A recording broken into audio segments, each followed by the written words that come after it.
سجا آئے بیمار آئے سجا آئے بیمار من الشیطان الرجیم بسم اللہ الرحمن الرحیم الحمد للہ الذی لا یبلغ مدحتہ القائلون ولا يحصي نعماءه العادون ولا يؤدي حقه المجتهدون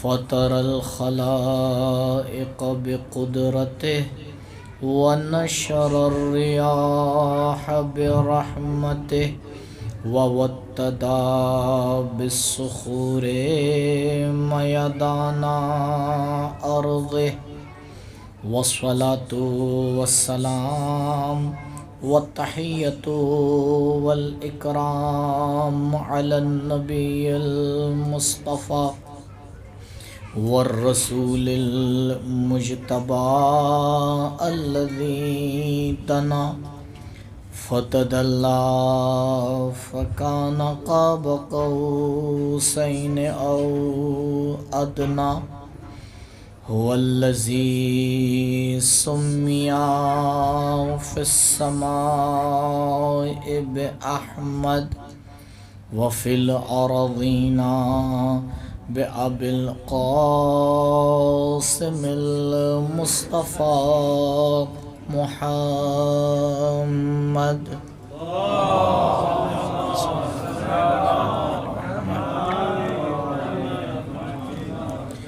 وعلى أهل بيته الأطيبين الأطهرين المعصومين المظلومين الذين أذهب الله عنهم الرجس وطهرهم تطهيرا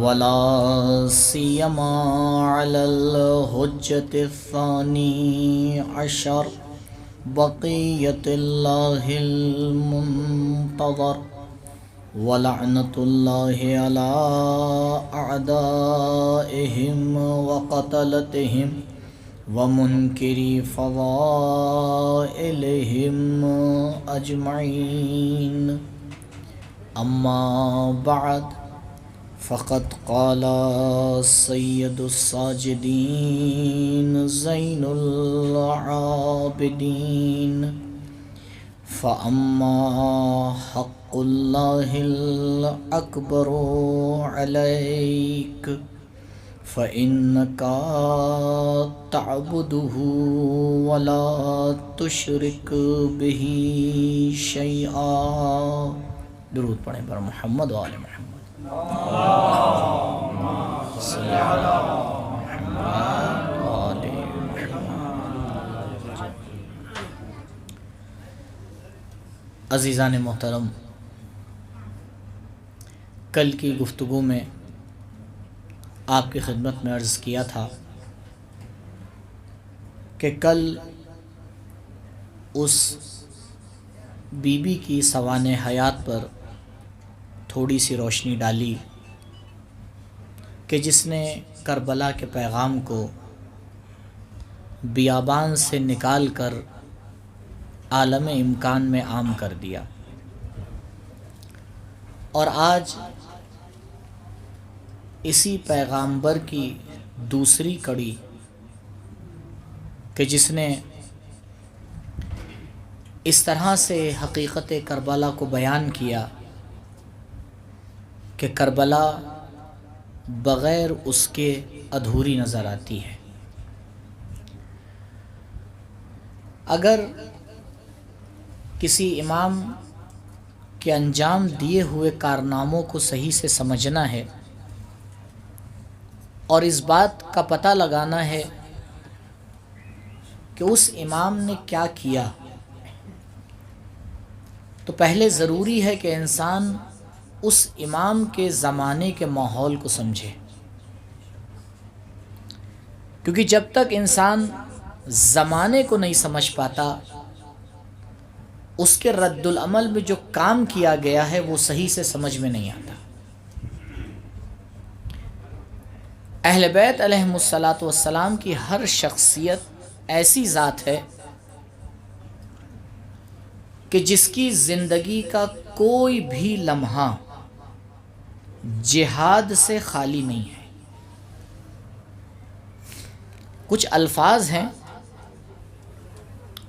جسے ہم نے کم استعمال کیا، دشمن نے اپنے اعتبار سے اپنے بنائے ہوئے معنی میں استعمال کر لیا، اور اتنا استعمال کیا کہ اب ہم اسے استعمال کرتے ہوئے گھبراتے ہیں۔ آپ دیکھیں تاریخ میں بہت سے الفاظ ہیں کہ جو زمانے کے اعتبار سے اپنا معنی بدل دیتے ہیں۔ اسی میں سے ایک لفظ جہاد بھی ہے۔ آج لفظ جہاد بڑا خوفناک اور خطرناک لفظ بن گیا ہے، جبکہ یہ بڑا مقدس لفظ ہے۔ بس مسئلہ اس کے ساتھ یہ ہوا کہ جو اس کا مقدس معنی تھا اسے لے کر اس میں خوفناک معنی ڈال دیا گیا۔ نہیں تو جہاد کا مطلب یہ ہوتا ہے کہ باطل کے مقابلے میں اس طرح سے صفارائی کی جائے کہ نہ باطل آگے بڑھ پائے اور عدل پوری کائنات میں پھیل جائے۔ اب اس مقصد کو پورا کرنے کے لیے انسان جو بھی قدم اٹھاتا ہے اسے جہاد کہتے ہیں۔ اب دیکھیں اسی لیے روایات میں اس لفظ کی تقسیمات کی گئیں، جہاد اکبر، جہاد اصغر۔ جہاد کی یہ تقسیم نہیں کی گئی اچھا جہاد اور برا جہاد، نہیں، کیونکہ مطلقہ جہاد اچھا ہے اگر اسے اپنے صحیح معنی میں استعمال کیا جائے۔ اہل بیت کی کسی بھی شخصیت کی زندگی کو آپ اٹھا کے دیکھیں، اس کی زندگی میں آپ کو ایک لمحہ بھی ایسا نہیں ملے گا کہ وہ لمحہ جہاد سے خالی ہو۔ کل بھی میں نے ایک لفظ کی طرف اشارہ کیا تھا، اب بہرحال کیونکہ الفاظ معنی کو پہنچاتے ہیں تو جب تک وہ لفظ اپنے معنی کو صحیح سے نہ پہنچائے بات بھی نہیں پہنچ پاتی۔ اب لفظ جہاد جیسا ہی ذہن میں آتا ہے، اب کیونکہ وہ معنی اس کا بن گیا جو آج کل موجود ہے لوگوں کے درمیان، تو بہرحال وہی اس کا معنی ذہن میں آتا ہے۔ لیکن عزیزوں اگر غور کیا جائے تو باطل کے مد مقابل ہر رد عمل کو جہاد کہا جاتا ہے۔ اب یہ معصوم آ کے فیصلہ لیں گے کہ کیسا زمانہ ہے اور کیسا رد العمل ہونا چاہیے۔ آئیں اہل بیت کی سیرت کا مطالعہ کر کے دیکھیں کہ جہاد کس طریقے سے رونما ہوتا ہے۔ جہاد ہمیشہ ذوالفقار علی کے ذریعے رونما نہیں ہوتا ہے، کبھی سکوت علی بھی کائنات کا بہترین جہاد بن جاتا ہے۔ آپ دیکھیں تاریخ اس بات کی گواہ ہے کہ رسول نے جس طرح سے تلوار کے ذریعے سے جہاد کیا ہے، ویسے ہی مکے کو بغیر کسی تلوار کو نیام سے نکال کے فتح کر کے بتا دیا کہ وہ بھی جہاد ہے، یہ بھی جہاد ہے۔ تاریخ آگے بڑھتی ہے، وہی انسان جو مرحب و انتر کا سر اتار رہا ہے، رسول کے بعد 25 سال ایک اس طرح کا جہاد کرتا ہے کہ اگر وہ جہاد نہ ہوتا تو اسلام باقی نہ رہتا۔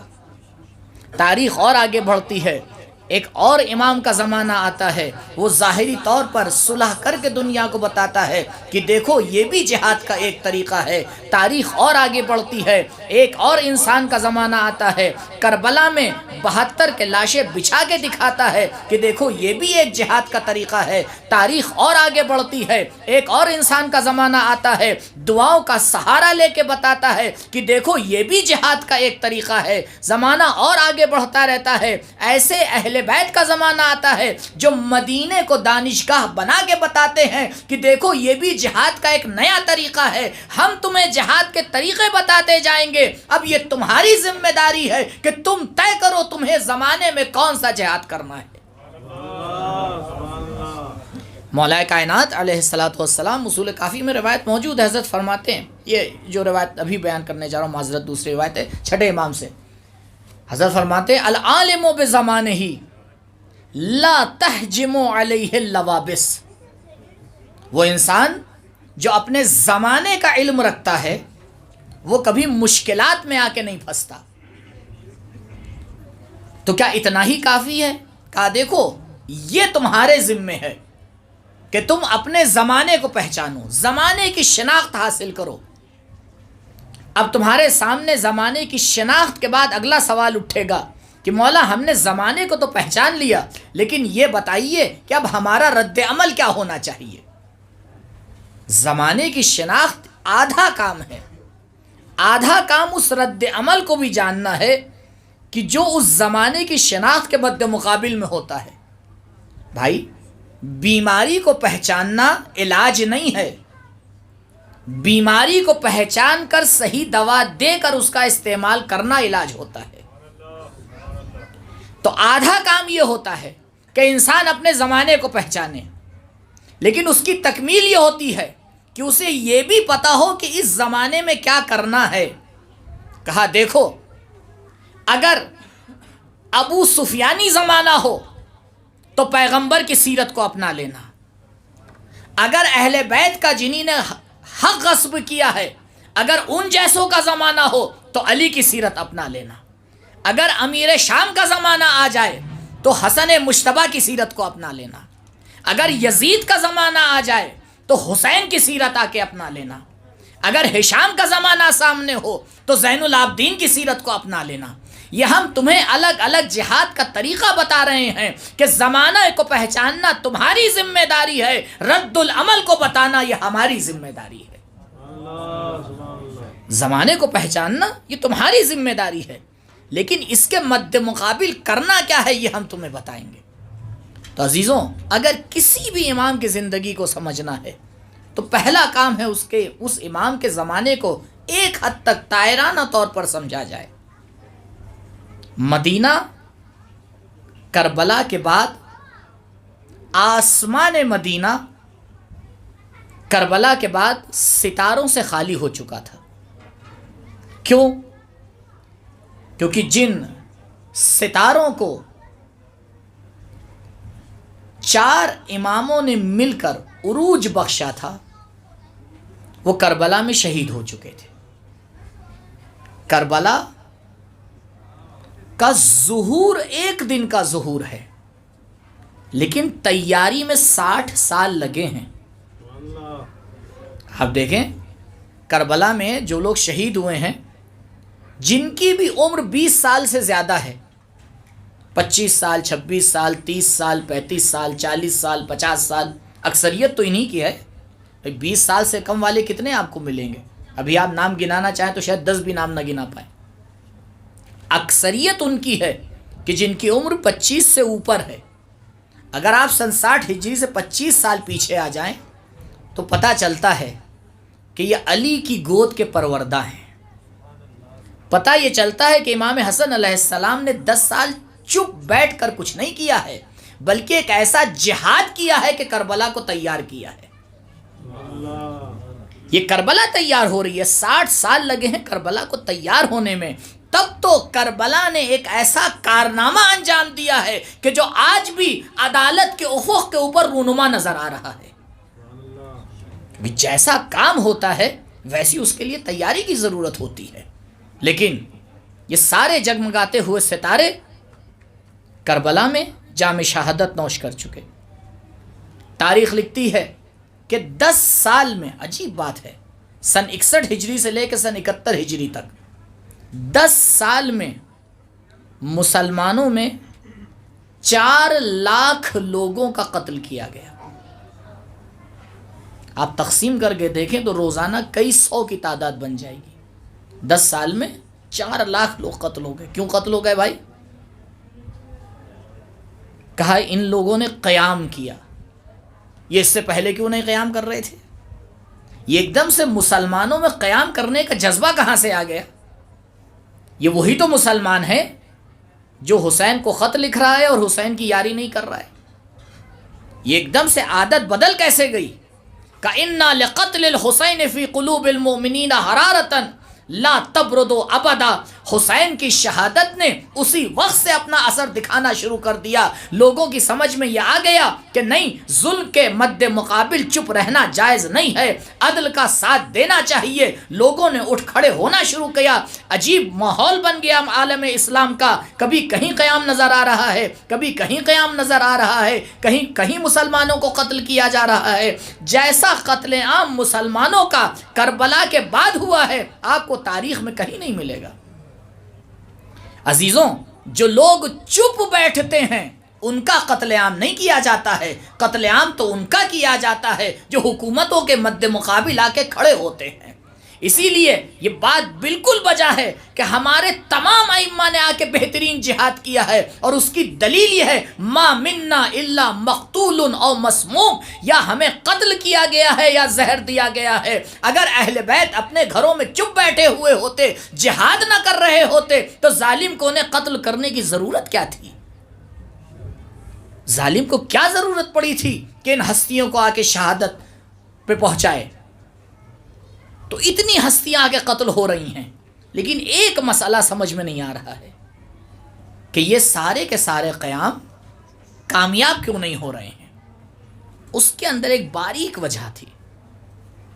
یہ تو سمجھ میں آ گیا تھا کیا کرنا ہے، لیکن یہ نہیں معلوم تھا کیسے کرنا ہے.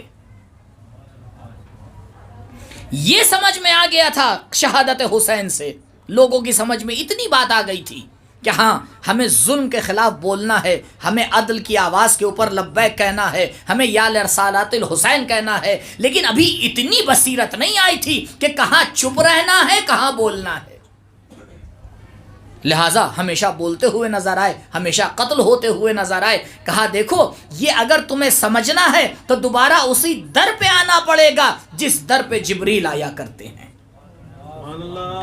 قتل حسین نے تمہارے دلوں میں اتنی تو حرارت پیدا کر دی، اتنا تو تمہیں سمجھا دیا کہ ہمیں قیام کرنا ہے، ہمیں بولنا ہے، ہمیں اس کے مد مقابل چپ نہیں بیٹھنا ہے. لیکن طریقہ کار تمہیں نہیں بتایا گیا. ابھی تمہیں طریقہ کار نہیں آتا ہے. امام زین العابدین علیہ السلام نے اپنی 35 سالہ امامت میں جو عالی ترین کارنامہ انجام دیا ہے وہ یہی ہے کہ حسین نے لوگوں کو بتایا کہ ظلم کے خلاف بولنا ہے. سید ساجدین نے آگے بڑھ کے بتایا کیسے بولنا ہے.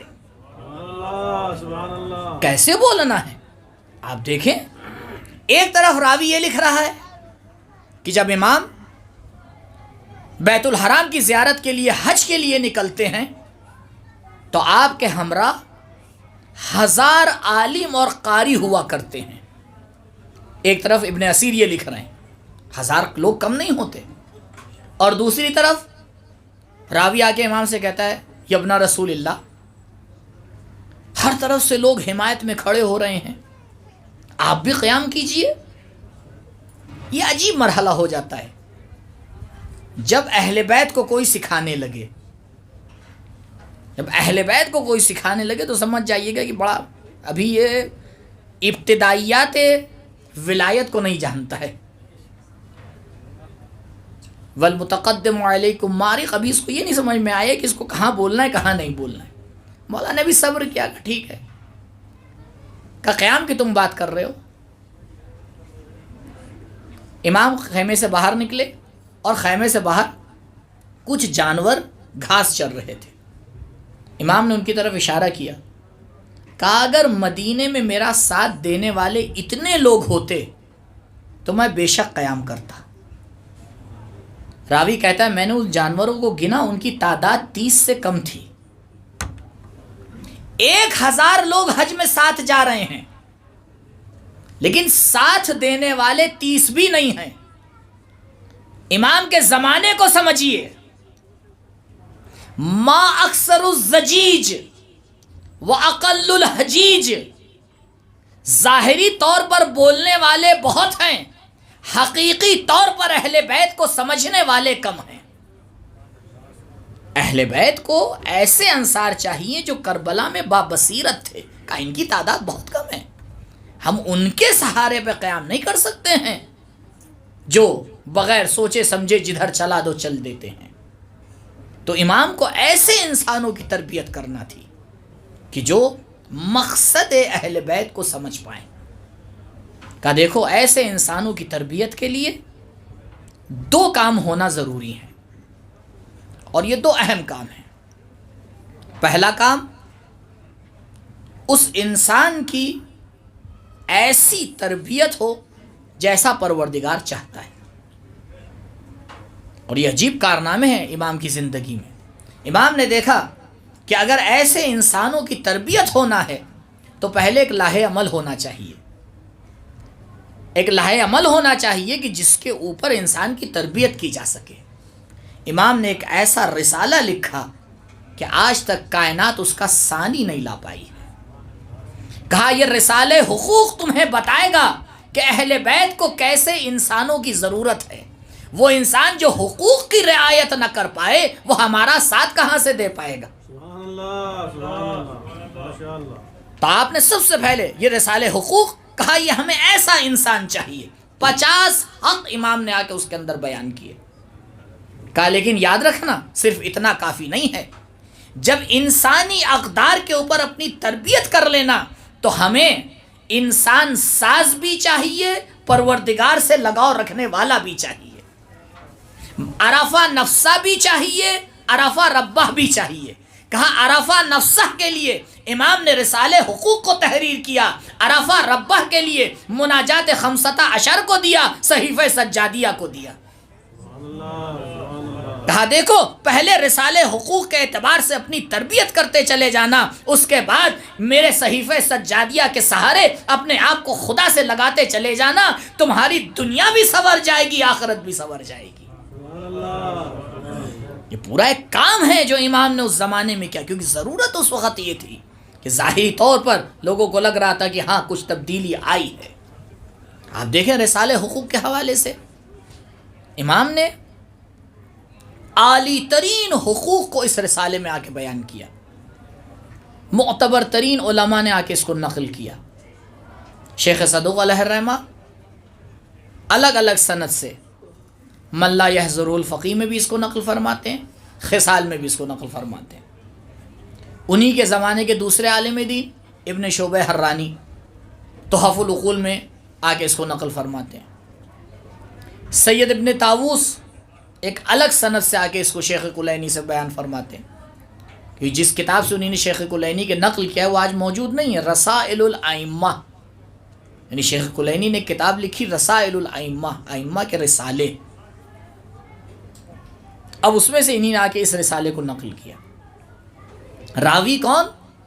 جناب ابو حمزہ سمالی، مکتب اہل بیت کا پروردہ شخص. امام نے اس طرح سے اس میں حقوق کو بیان کیا کہ دیکھو 50 حق امام نے رسالہ حقوق میں بیان کیے، اور جس ترتیب سے بیان کیے اگر انسان صرف اس کی ترتیب کے اوپر غور کر لے تو انسان کمال تک پہنچ جائے. انسان قرآن کی ترتیب کے اوپر اگر آ کے غور کرے، تفسیر تو بہت دور کی بات ہے، صرف ترتیب کے اوپر کہ کیوں پروردگار نے اس لفظ کو یہاں پہ لا کے رکھا، کیوں اس لفظ کو اس کے بعد لا کے رکھا. عام انسان کا کلام تھوڑی ہے کہ جو لفظ جیسے ہی زبان پہ آ گیا تو ادا ہو گیا. کہ نہیں، یہاں الفاظ کو پرویا جاتا ہے، ہر لفظ اپنی جگہ کے اوپر. بعض جگہ پہ انسان اگر ظاہری طور پہ دیکھتا ہے تو اس کو لگتا ہے ترتیب مناسب نہیں ہے، ایک مثال دے دوں آپ کی خدمت میں، ایک مرتبہ درود پڑھیں بر محمد و آل محمد. صلی علی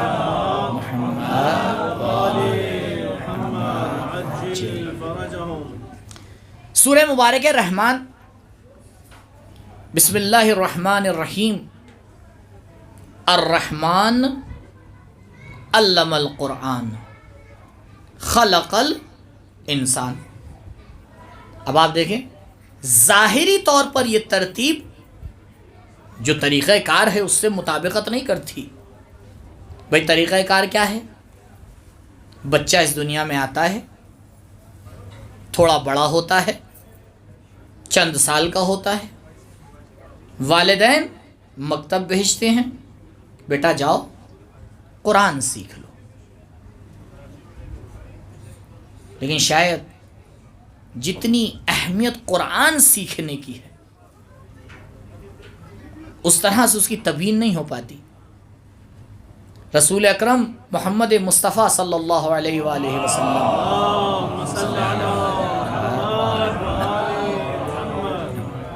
اصحاب کے ساتھ گزر رہے ہیں، راستے میں ایک قبرستان پڑتا ہے. حضرت جیسے ہی اس میں داخل ہوتے ہیں اصحاب سے کہتے ہیں ذرا تیزی سے یہاں سے چلو، اور تیزی سے اس قبرستان سے گزر جاتے ہیں. جو کام تھا اسے انجام دینے کے بعد جب واپس پلٹتے ہیں تو راستہ تو وہی راستہ تھا، لیکن پلٹتے میں جب حضرت آتے ہیں تو بڑے سکون سے اس قبرستان سے گزر کرتے ہیں. اصحاب کے ذہن میں سوال آتا ہے یا رسول اللہ، جاتے میں آپ کا طریقہ کچھ اور تھا، لوٹتے میں آپ کا طریقہ بدل گیا. کہاں جب میں آ رہا تھا تو اس قبرستان میں ایک قبر تھی جس پر پروردگار اپنا عذاب نازل کر رہا تھا، تو میں نے اس وجہ سے اس قبرستان سے میں جلدی سے گزرا. لیکن جب میں واپس آ رہا تھا تو اس قبر میں جو انسان تھا اس کے بیٹے نے مکتب میں جا کے بسم اللہ الرحمن الرحیم سیکھی، اور پروردگار نے اس بسم اللہ کو سیکھنے کی وجہ سے اس کی قبر سے بھی عذاب کو ہٹا دیا، اور اس کے اطراف میں جو قبریں تھیں ان پر بھی اپنی رحمت کو نازل کر دیا.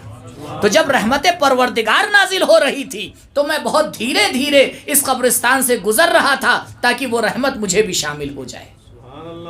جہاں ایک بسم اللہ کے سکھا دینے سے نہ وہ انسان بلکہ اس کے اطرافیان سے عذاب ہٹا لیا جائے، اگر کسی کے سینے میں پورا قرآن اتر جائے تو کیا ہوگا؟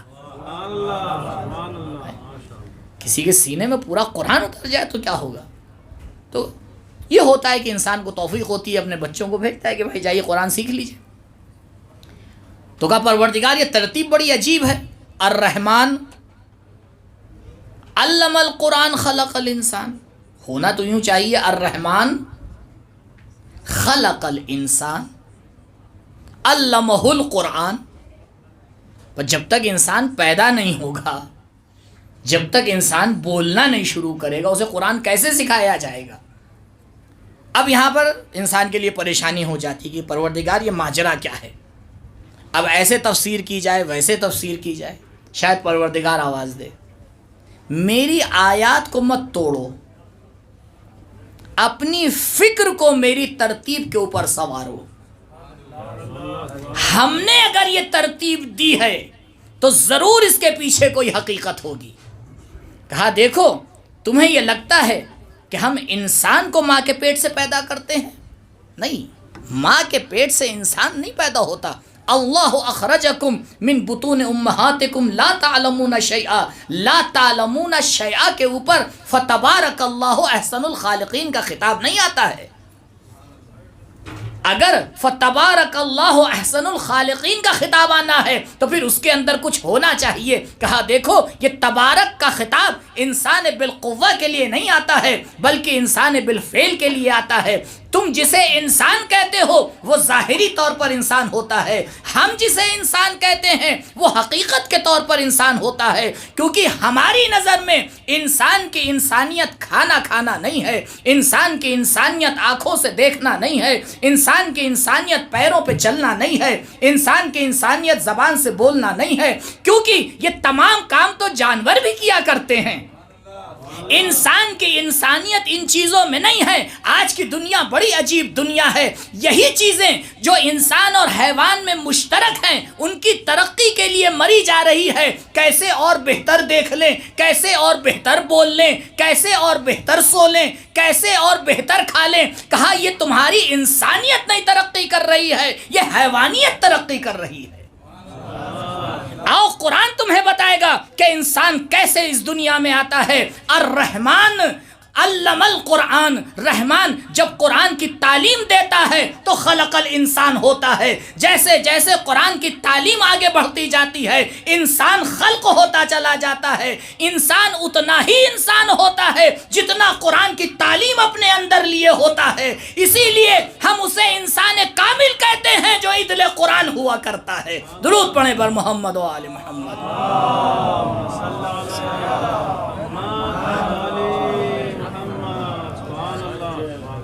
کہا انسان کی انسانیت یہ حیوانی چیزیں نہیں ہیں، بلکہ انسان کی انسانیت اس کا قرآن سے لگاؤ ہے، اس کی قرآنی تعلیمات ہیں۔ اسی لیے قیامت کے دن کہا جائے گا اقرا فرقا، پڑھتا جا چڑھتا جا، جتنا تو قرآن بتاتا چلا جائے گا تیرے درجات طے ہوتے چلے جائیں گے، کیونکہ ہم انسان کے درجات کو کھانے پینے سے طے نہیں کرتے ہیں، ہم انسان کے درجات کو اس کی تعلیمات قرآن سے طے کیا کرتے ہیں۔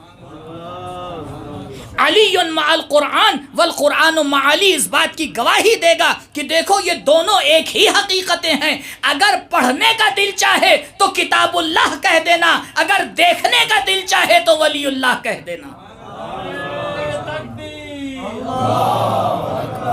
نعرے رسالت، نعرے حیدری، حیدری، حسینیت زندہ باد، یزیدیت مردہ باد، یزیدیت مردہ باد، محمد وآل محمد صلوات اللہم صلی علی محمد وآل محمد۔ تو وہ کتاب جو اپنی ترتیب سے اتنا بڑا پیغام دے دے تو وہ اپنی تفسیر سے کیا پیغام دے گی؟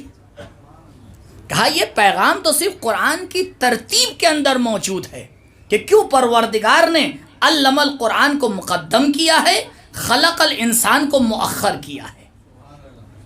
اس لیے خلق الانسان کو مؤخر کیا ہے کیونکہ جب تک انسان قرآن سے لو نہیں لگاتا ہے اس کی انسانیت وجود میں نہیں آتی ہے۔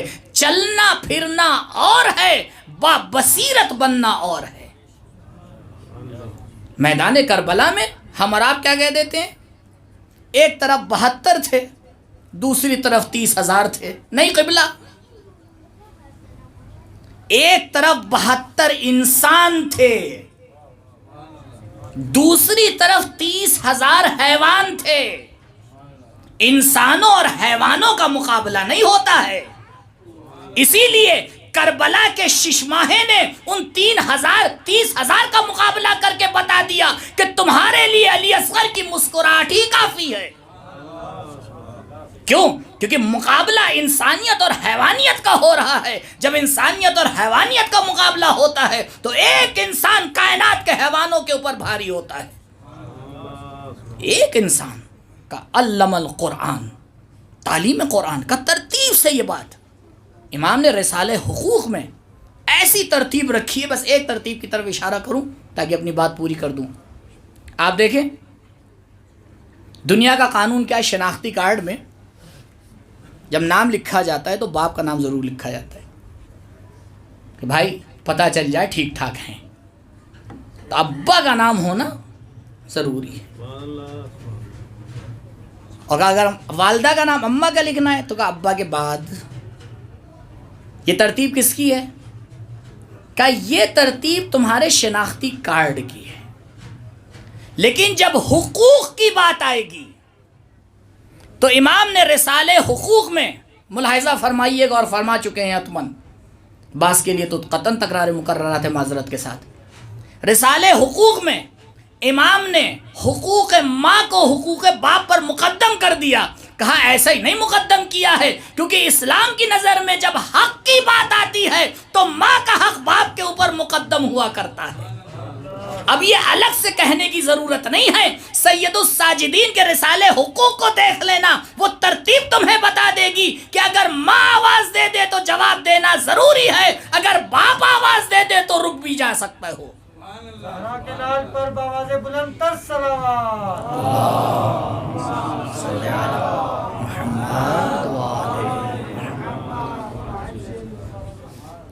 یو این او نے، دوسرے اداروں نے آگے بڑی کوشش کی حقوق بشر لکھے جائیں۔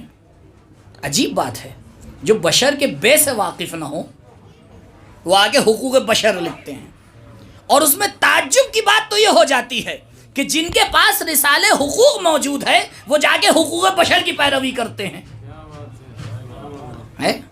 اسے اردو میں کہا جاتا ہے سورج کو چراغ دکھانا۔ ہمارا قبلہ، سورج کو آپ چراغ دکھائیں گے تو نتیجہ کیا نکلے گا؟ مسئلہ یہ ہے کہ جو اپنے پاس ہے اس کی اہمیت نہیں سمجھ میں آتی، دوسرا ذرا سا کچھ دکھا دیتا ہے تو بڑا اچھا لگنے لگتا ہے۔ ہمارا قبلہ کیا بات یہ لوگ کہہ رہے ہیں، یہ کیا جانے، انہیں تو زندگی کے اصول ہم نے سکھائے ہیں۔ اگر ان کا اٹھنا بیٹھنا مسلمانوں کے ساتھ نہ ہوتا تو یہ تو انسانیت کے پہلے اصول سے ہی ناواقف تھے۔ یہ تو ہمارے ساتھ ہم زیستی نے ان کو سکھا دیا کہ انسانیت کے اصلی اصول ہوا کیا کرتے ہیں، لیکن کیا کیا جائے، مسلمان اپنے ہی سرمایے کو بلا بیٹھا، رسالے حقوق کو بلا بیٹھا، مالک اشتر کو دیا ہوئے نامے کو بلا بیٹھا، کائنات کے عالی ترین اصول جس کے اندر موجود ہوں۔ امام نے شروعات اس طرح کی رسالے کی، فرمایا اعلم، آپ دیکھیں کہیں آپ کو اس طرح سے شروعات نظر آئی؟ ہاں، ہم اور آپ تو اچھی طرح سے واقف ہیں۔ حوزوی جو پرانی کتابیں آپ نے دیکھا ہوگا اس میں شروعات کیسے ہوتی ہے؟ علم سے ہی ہوتی ہے نا، علم ایدک اللہ تعالی فی الدارین، یا کہیں اور پہ کہا علم۔ ہمیں یہ نہیں معلوم تھا کہ ان مصنفین نے یہ علم لیا کہاں سے۔ سید الساجدین کے رسالے حقوق نے بتایا، سکھایا ہم نے ہے، تم نہ بتاؤ لیکن پتہ چل جائے۔ اور یہ عجیب بات ہے، میں ایک مثال اور آپ کو دے دوں، انشاءاللہ اس کو بھی دیکھیے گا۔ شیخ سعدی بوستان میں ایک جگہ پہ فرماتے ہیں، ہر نفسی کے از جان برون آید، یعنی وہ نفس کے بارے میں بتاتے ہیں کہ خدا کے نعمتوں کا شکر نہیں ہو سکتا۔ کیوں نہیں ہو سکتا؟ کیونکہ انسان جب سانس لیتا ہے تو ہر سانس میں 2 بار تو اس کو شکر کرنا ہی پڑے گا، کیونکہ اگر سانس اندر جا کے رک جائے تو ملک الموت نظر آ جائیں، اور سانس اگر باہر آ جائے اور دوبارہ اندر نہ جائے تو پھر 4 لوگ چاہیے کہ جو لے کے جائیں۔ تو کہتے ہیں ہر نفسی کے برون می رود مفرح ذات است، تو ہر نفس میں وہ کہتے ہیں کم سے کم 2 شکر تو کرنا ہی پڑیں گے، اور 2 شکر کے لیے پروردگار یعنی 2 بار تمہیں توفیق دے رہا ہے تو 2 توفیق کے اوپر 2 شکر اور کرنا پڑیں گے، تو ایک سانس کے لیے تمہیں 4 شکر کرنا پڑیں گے، جس میں ایک ہی شکر ہو سکتا ہے، 3 اس پہ بھی باقی رہ جائیں گے، اور پتہ نہیں پروردگار اس سانس کے ساتھ ساتھ کتنی نعمتیں دے دیتا ہے۔ جب میں نے اس جملے کو پڑھا میں نے کہا شیخ سعدی اتنی عالی ترین بات تمہاری سمجھ میں کہاں سے آ گئی؟ لیکن جب تلاش کیا تو مولا نے صحیفہ سجادیہ کی ایک دعا کے اندر بالکل اسی طرح کے مضمون کو لا کے بتایا کہ دیکھو فکر ہماری ہوتی ہے، بیان دوسرے کرتے ہیں، اب یہ تمہاری ذمہ داری ہے، آ کے پتہ لگاؤ کہ اہل بیت کی فکر کہاں کہاں تک پہنچ کے جاتی ہے، اہل بیت کی فکر کہاں کہاں تک پہنچ کے جاتی ہے۔ اب ضروری نہیں ہے کہ ہر کوئی آگے نام بتائے کہ میں نے اس بات کو کہاں سے لیا ہے، نہیں، لیکن یہ بات 100% ہے۔ اگر کہیں کائنات میں آپ کو اچھی بات نظر آئے ولو 1000 سال کے بعد، سمجھ میں یہی آئے گا کہ اس کا منبع یہ ہستیاں ہیں۔ کیوں؟ کیونکہ جو اچھائی کا مرکز ہو اچھائی وہیں سے نظر آتی ہے۔ کنتم اولہ واصلہ وفرعہ ومعدنہ وماواہ، جو ہر اچھائی کے لیے سب کچھ ہوں، اب یہ تھوڑا تلاش کرنا پڑتا ہے. تو امام نے شروعات کی علم سے. کہا دیکھو جب تک جانو گے نہیں عمل کیسے کرو گے؟ علم مقدم عمل ہے. اسی لیے بسا اوقات ایسا ہوتا ہے کہ انسان کا عمل خراب ہو جاتا ہے. کیوں؟ کیونکہ وہ علم کے اوپر متکی نہیں ہوتا. اسی لیے علماء بار بار تاکید کرتے ہیں کہ پہلے صحیح سے انسان سیکھے. اگر صحیح سے سیکھے گا نہیں تو کرے گا کیسے؟ آپ دیکھیں اصول دین فروع دین کے اوپر مقدم ہے. کہ پہلے اصول دین سیکھے. یہ سیکھنے کا مرحلہ ہے. اس کے بعد امام فرماتے ہیں رحمک اللہ. ابھی حقوق کو نہیں بیان کرنا شروع کیا ہے. اعلم رحمک اللہ. کہ مولا یہ دعا کی کیا ضرورت تھی؟ کہ نہیں دعا کی ضرورت ہے. کیونکہ تربیت کئی طریقے سے ہوتی ہے. بس جو اصل مقصد بتا رہا ہوں. تربیت کئی طریقے سے ہوتی ہے. ایک تربیت کا طریقہ ہے تربیت عاشقانہ. آئے لوگ رسول کے پاس، یا رسول اللہ بڑی زحمتیں آپ نے برداشت کی، پتھر کھائے، کانٹوں پہ چلے، عجیب عجیب باتیں آپ کو کہی گئیں، سب آپ نے برداشت کیا. کچھ تو اجر رسالت لے لیجئے. شاید رسول نے دل میں مسکرا کے کہا ہو اگر تم مجھے دے پاتے تو میں اصل اور تم فرق کہاں سے ہوتے؟ تم مجھے اجر دو گے. کہا یہ لے لیجئے وہ لے لیجئے. خیر پروردگار نے بیچ میں آ کے مسئلے کو حل کر دیا. کہ قل لا اسألکم علیہ اجرا الا المودۃ فی القربہ. کچھ اجر نہیں چاہیے سوائے کس بات کے؟ سوائے مودت کے، محبت کے. کیوں پروردگار نے اسی چیز کو لا کے رکھا؟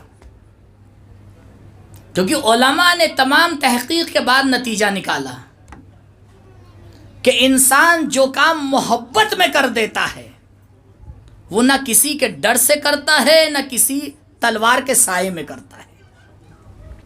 اعلی ترین تربیت کا طریقہ محبت کا طریقہ ہے. اسی لیے پروردگار نے اہل بیت کی محبت کو واجب کیا کہ ہم تمہیں انسان بنانا چاہتے ہیں. انسان بننے کے لیے انسانوں کی محبت ضروری ہے.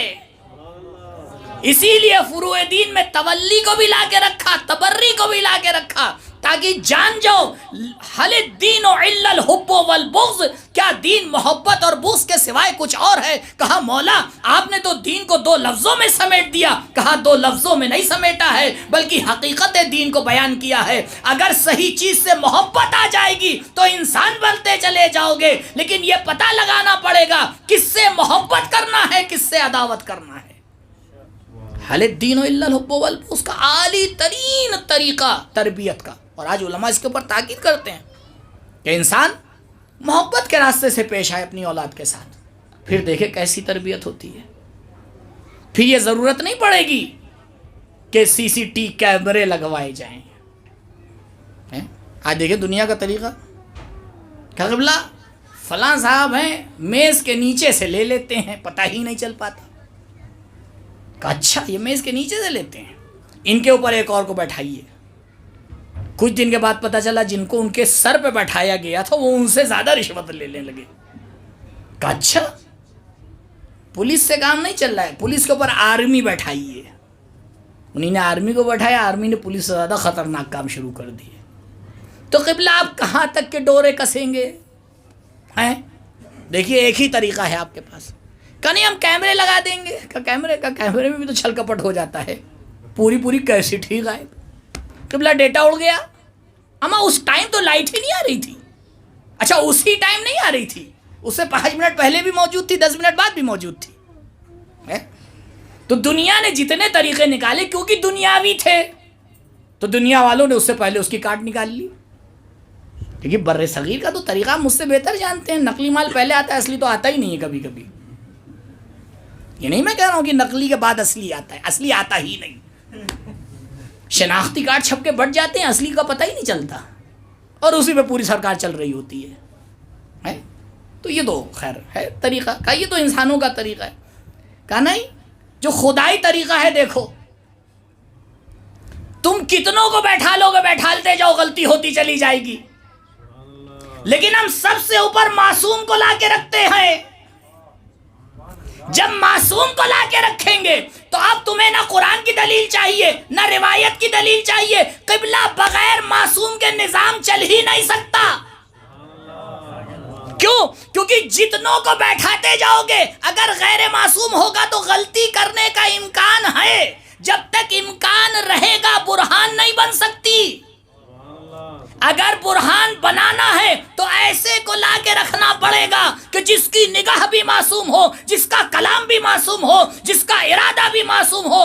اگر بول دے تو کلام خدا کہلائے, اگر رک جائے تو حرکت خدا کہلائے. جب تک تم اسے نہیں مانو گے, عقل آ کے کہتی ہے کہ معصوم کی ضرورت ہے. بغیر معصوم کی دنیا رکے گی کہ آپ کہاں تک چلتے چلے جائیں گے. قبلہ تسلسل تھوڑی ہے, اس کے لیے وہ, اس کے لیے وہ کا نہیں. یہ اس سے بہتر ہیں, بہتر ہوا کریں. معصوم ہے یا نہیں؟ اگر معصوم نہیں ہے تو پہلے اور دوسرے میں فرق کیا ہے؟ فرق تبھی ہوگا کہ جو عالی ترین شخصیت ہو وہ معصوم ہو. بغیر اس کے مسئلہ حل نہیں ہو سکتا. پروردگار نے کہا اس سے محبت کرو. کہ پروردگار اس سے محبت کر کے کیا ملے گا؟ کہا جب اس سے محبت کرو گے تو اس کا جیسا بننے کی کوشش کرو گے. یہ تو طبیعی طریقہ ہے کہ محب محبوب کے آثار اور حرکات کو اپنے اندر اتارنے کی کوشش کرتا ہے. قبلہ یہ جو دنیاوی محبتیں ہوتی ہیں اس میں جوانوں کے کپڑوں کا انداز بدل جاتا ہے, ہیئر اسٹائل بدل جاتا ہے, بولنے کا طریقہ بدل جاتا ہے. جب یہ دنیاوی محبتیں انسان کے حرکات اور سکنات کو بدل سکتی ہیں تو حقیقی محبتیں انسان کے وجود کو کیسے نہیں بدل سکتی؟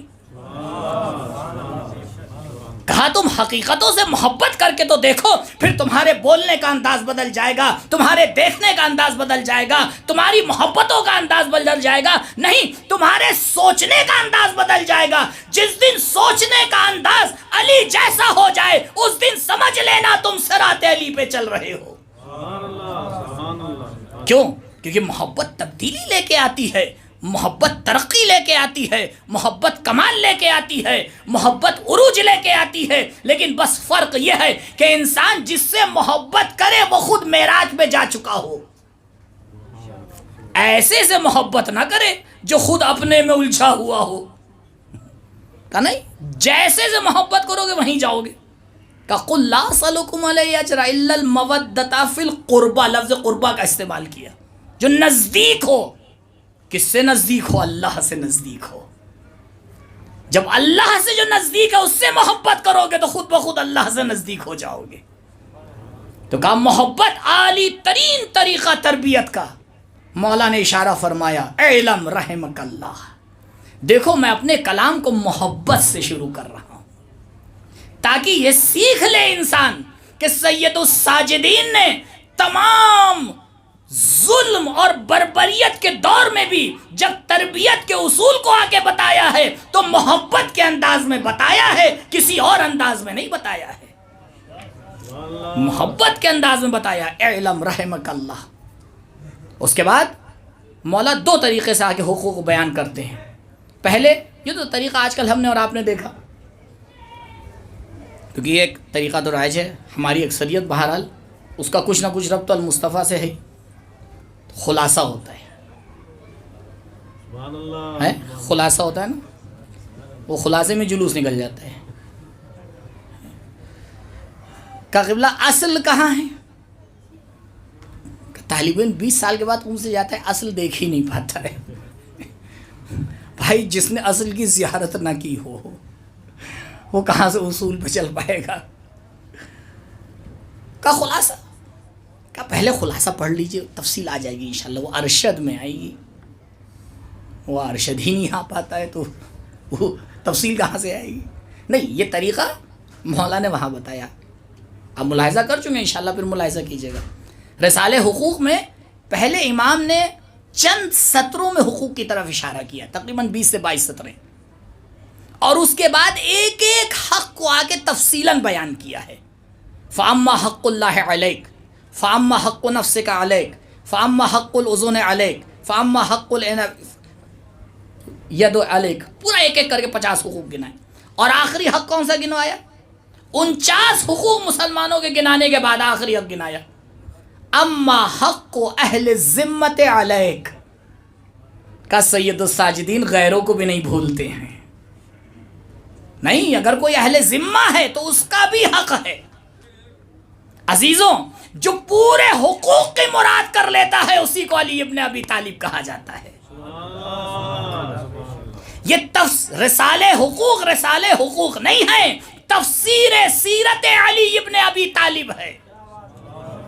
بس اگر کسی کو علی کی سیرت سے نزدیک ہونا ہے تو وہ آ کے ایک بار رات کے اندھیرے میں بیٹھ کر دیکھ لے کہ مولا نے جو حقوق بیان کیے ہیں کتنے اس میں پائے جاتے ہیں، کتنے نہیں پائے جاتے. اب بتاؤ، تم یہ نہ کہنا کہ اہل بیت نے تربیت کے اصول نہیں دیے ہیں. اہل بیت نے اصول بھی دیے ہیں، راستہ بھی بتایا ہے، معلم بھی لا کے رکھ دیا ہے، محبت بھی ایجاد کر دی ہے، بس چلنے والوں کی کمی ہے.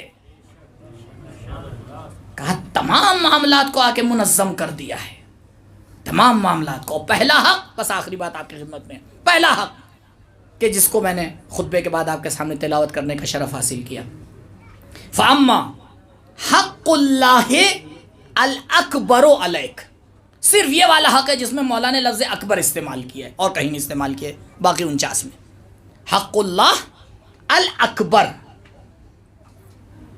اللہ کا حق جو کون ہے؟ جو حق اکبر ہے. عزیزوں، شیخ صدوق علیہ الرحمہ نے ان کی کتاب ہے معانی الاخبار، سورہ توحید کی تفسیر میں آگے اس روایت کو بیان کرتے ہیں. دوسری جلد کی ظاہراً پہلا ہی باب ہے وہ، کہ مولا نے آ کے کسی سے سوال کیا کہ یہ بتاؤ اللہ اکبر کا معنی کیا ہے. جہاں راوی سوال کرے وہاں سمجھ جائیے گا سوال کا معیار کیا ہوگا، اور جہاں مولا سوال کرے، مولا سوال ہی اس لیے کرتے ہیں کیونکہ ان کو جواب دینا ہوتا ہے، اور سوال کر کے یہ بتاتے ہیں کہ تمہیں پتہ نہیں ہے، آؤ ہم سے سیکھو. کہا یہ بتاؤ اللہ اکبر کا معنی کیا ہے. اس نے پلٹ کے کہا یبن رسول اللہ اللہ اکبر من کل شیء. کتنا آسان طریقہ کہ بھئی ہر چیز سے بڑا ہے اللہ. حضرت نے کہا فقط اشرکتا، تو نے شرک کر دیا، کیونکہ اللہ کو کسی چیز کے مد مقابل لا کے رکھ دیا. واجب کا مقابلہ کسی سے نہیں کیا جا سکتا.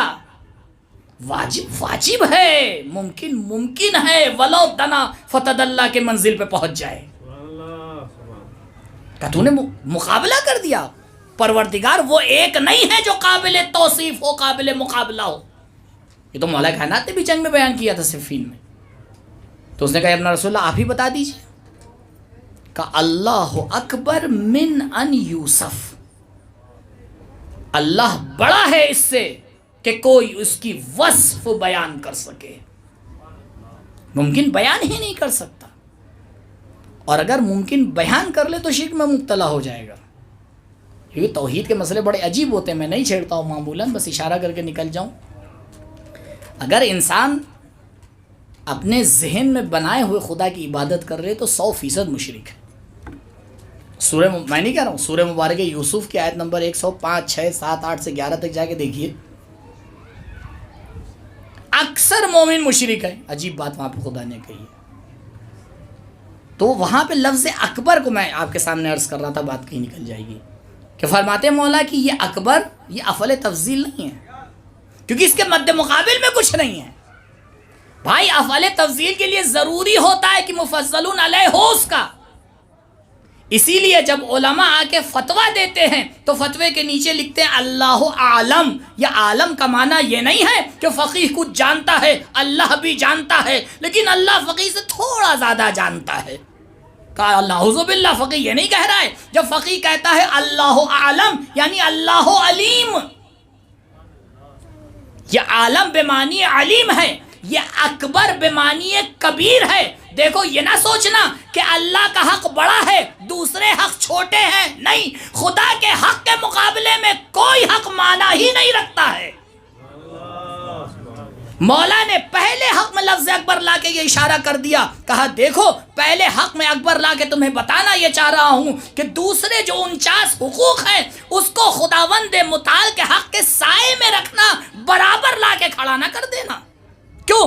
کیونکہ اگر تم ماں باپ کے حقوق کو مان رہے ہو، یعنی اس لیے مان رہے ہو کیونکہ خدا نے تمہارے اوپر واجب کیا ہے. اگر تم اپنے نفس کے حقوق کو مان رہے ہو تو اس لیے مان رہے ہو کیونکہ خدا نے تمہارے اوپر واجب کیا ہے. اگر اس تفصیل سے تم تمام حقوق کو دیکھتے چلے جاؤ گے تو ایک ہی حق تمہارے سامنے نظر آئے گا. اللہ کا حق یہ ہے کہ وہ جو کہہ دے مان لینا چاہیے, جو منع کر دے رک جانا چاہیے. اور جب اس کی تفصیل بیان کی جاتی ہے تو خدا نے نفس کے بارے میں یہ کہا ہے, خدا نے کان کے بارے میں یہ کہا ہے, خدا نے آنکھ کے بارے میں یہ کہا ہے, تو ایک ہی حق ہے جو کبیر ہے اور وہی اصل ہے. اسی لیے شیخ طوسی اپنے رسالے میں آغاز اور انجام میں فرماتے ہیں کہ توحید کا مطلب ایک نہیں ہے, توحید یعنی یکی کردن. توحید کا مطلب یہ ہے کہ کثرت کو وحدت کی طرف پلٹاؤ. کہا اگر اسے سمجھنا ہو تو پروردگار نے تمہیں آنکھ دی ہے, 2 آنکھیں دی ہیں, دیکھتا ایک ہے. کہا 2 نشانی ہے کثرت کی, ایک نشانی ہے وحدت کی. بتائیے کون انسان 2 آنکھوں سے 2 دیکھتا ہے؟ سب ایک ہی تو دیکھتے ہیں, لیکن توجہ بیچارہ نہیں کر پاتا کہ پروردگار نے توحید کو تیرے وجود میں رکھا ہے. کثرت کو ظاہری سمجھنا, وحدت کو حقیقت سمجھنا. تمام کثرات کو اگر وحدت کی طرف پلٹاؤ گے تب تمہارا وجود آواز دے گا ان الصلاتی و نسکی و محیایا و مماتیا للہ رب العالمین. حسین کربلا میں آواز دیں گے پروردگار جو کچھ ہو رہا ہے تیرے سامنے ہو رہا ہے, اس لیے حسین کے لیے آسان ہے. زینب آگے بڑھ کے آواز دیں گی ما رأیت الا جمیلا, کیونکہ یہ ساری چیزیں توحید کی طرف پلٹ رہی ہیں. ہاں عزیزوں, امام نے اسی توحید کو بچانے کے لیے رسالہ حقوق بھی بیان کیا, مناجات 15 کو بھی بیان کیا, اور صحیفہ سجادیہ کو بھی بیان کیا. وقت نہیں ہو پایا صحیفے تک میں آؤں. ہاں عزاداروں, شب شہادت ہے اس امام کی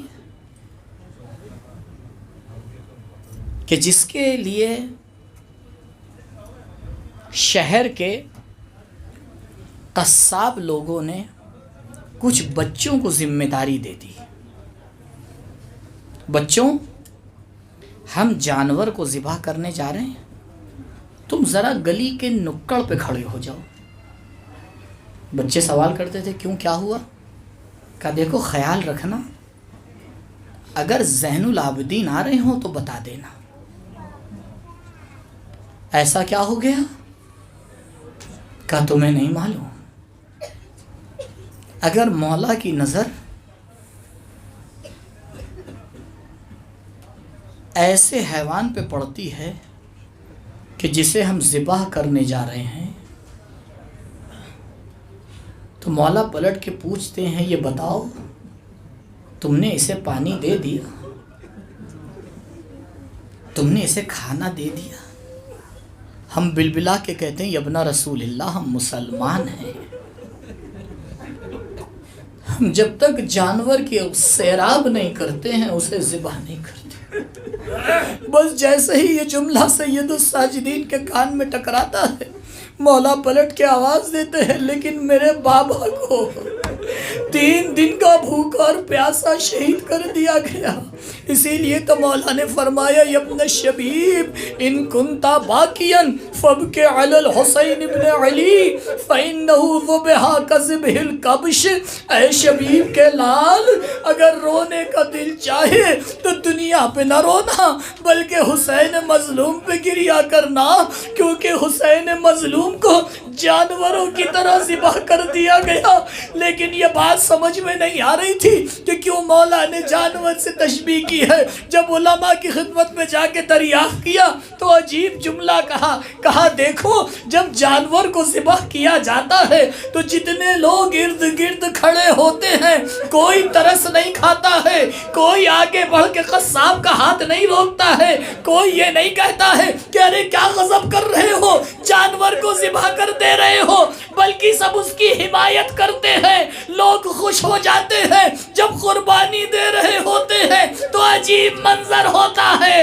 ارے اگر تم یہ منظر سمجھتے ہو تو قتل گاہ کا منظر سمجھ لینا، جب زہرا کا لال شمر کے خنجر کے نیچے ذبح ہو رہا تھا، فَإِنَّهُ ذُبِحَ كَذِبْحِ الْكَبْشِ، ارے یہ لوگ اس طرح سے دیکھ رہے تھے، نہ کوئی روکنے والا تھا، نہ کوئی حمایت کرنے والا تھا، بس ایک بہن تھی جو تلے زینبیہ سے آواز دے رہی تھی، یبنا عمر سعد اتنظر ویقتل ابو عبداللہ، اے سعد کے بیٹے تو دیکھ رہا ہے اور زینب کما جایا ذبح ہو رہا ہے، جزاکم ربکم خیر الجزا۔ آزادہ ہو، جب کسی نے امام سے آ کے کہا مولا ارے آپ کتنا گریہ کریں گے، پانی آتا ہے تو گریہ شروع کر دیتے ہیں، کھانا آتا ہے تو گریہ شروع کر دیتے ہیں، وضو کے لیے پانی دیا جاتا ہے، رو رو کے پانی مصاف ہو جاتا ہے، مولا ارے شہادت تو آپ کے گھرانے کی میراث ہے۔ کہا ہاں، کہا یہ بتاؤ یعقوب کے کتنے بیٹے تھے، کتنے بیٹے یعقوب سے دور ہوئے تھے؟ ارے ایک یوسف ہی تو دور ہوئے تھے، یعقوب کو پتا تھا کہ یوسف زندہ ہے، لیکن اتنا روئے وَبِيَضَّتْ عَيْنَاهُ کہ آنکھیں سفید ہو گئی۔ ارے میرے سامنے 18 یوسف شہید کر دیے گئے، لیکن میرا رونا اس وجہ سے نہیں ہے کیونکہ شہادت ہمارے لیے کرامت ہے، لیکن یہ بتاؤ کہ ماں بہنوں کا بے پردہ کوفے میں جانا کیا یہ بھی ہمارے گھر کی میراث ہے؟ یہ بتاؤ کہ سید سجاد نے کس طرح سے صبر کیا ہوگا جب دربار میں کسی نے آواز دی ہوگی ارے یہ خاتون کون ہے؟ اللہ اکبر، سید زین العابدین کا صبر۔ ہاں زیادہ روح، 11 محرم کو یہ کارواں کربلا کی سرزمین سے نکلنا چاہتا ہے، آواز دی جاتی ہے کہ اس کارواں کو کدھر سے نکالے، شمر کہتا ہے ارے ادھر سے لے کے جانا جدھر شہداء کے جنازے پڑے ہوئے ہیں۔ بس غضب ہو جاتا ہے، علی اور علی کی بیٹیاں ہیں گزر رہی ہیں۔ ایک مرتبہ سید سجاد اپنے آپ کو اونٹ سے گرا دیتے ہیں، محافظ ولایت آگے بڑھتی ہے، ارے بیٹا یہ میں کیا دیکھ رہی ہوں، کہیں روح قفس انصری سے پرواز نہ کر جائے۔ پھوپھی اماں، ارے انہی نے اپنے لاشوں کو دفن کر دیا، لیکن میرے بابا کا جنازہ سید سجاد، تمہیں ام ایمن کی روایت بتاتی ہوں، بابا نے کہا ہے کربلا آباد ہوگی، یہاں ملائکہ نازل ہوں گے، طواف کے لیے اجازت لیں گے، بس ہاتھ جوڑ کے آخری جملہ آزادارو، مولا حسین بے شک آپ مظلوم شہید ہوئے، لیکن آج کوئی کربلا کو جا کے دیکھے، کربلا آباد ہے، لیکن ہائے سید الساجدین، مدینہ آج بھی ویران ہے، ایک قبر سے آواز آ رہی ہے، ہماری زندگی میں بھی ظلم ہوا، زندگی کے بعد بھی قبر کو پامال کر دیا گیا۔ ماتم حسین